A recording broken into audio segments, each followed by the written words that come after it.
Elsewhere, while an Arizona law is making headlines for cracking down on illegal immigrants, some New Jersey towns are looking to help the undocumented by issuing them ID cards. Princeton is the latest municipality gearing up to offer the cards that are generating some controversy.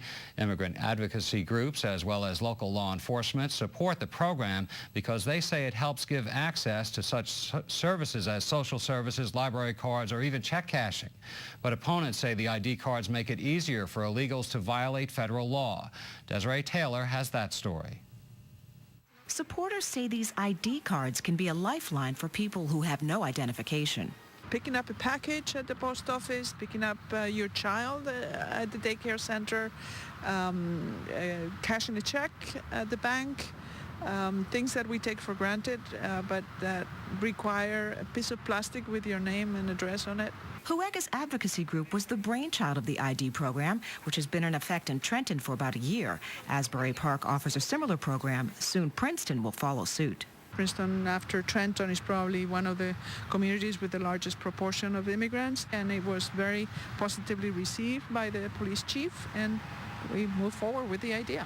Reverend Jarrett Kerbel runs this food pantry in Trenton. He says clients must show ID in order to take advantage of this and other basic services. You just need to be able to establish who you are to get a job, to get employed. You need to know who you are.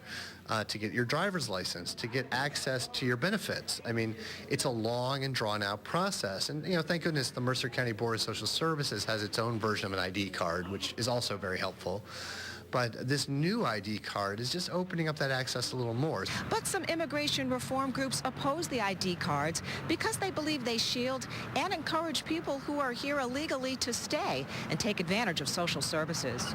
In a statement, the Federation for American Immigration Reform says, quote, "It's ironic that an economically depressed community like Trenton is shielding illegal aliens who not only take jobs that are desperately needed by American workers, but who often must be subsidized by local taxpayers." Social Security estimates that 3/4 of the immigrants who are working here without authorization are paying payroll taxes as everybody else. Another concern, says the Federation for American Immigration Reform, is, quote, that the city not thwart immigration enforcement by providing documents that make it easy for people to violate federal laws.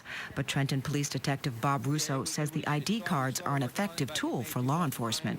If they have an ID card on them, such as what we're talking about, we can identify them, okay? And it can also be an investigative tool for the investigator. The person could be a witness, a suspect, anything. So it helps the police, it helps the community, and it helps the individual that it's issued to.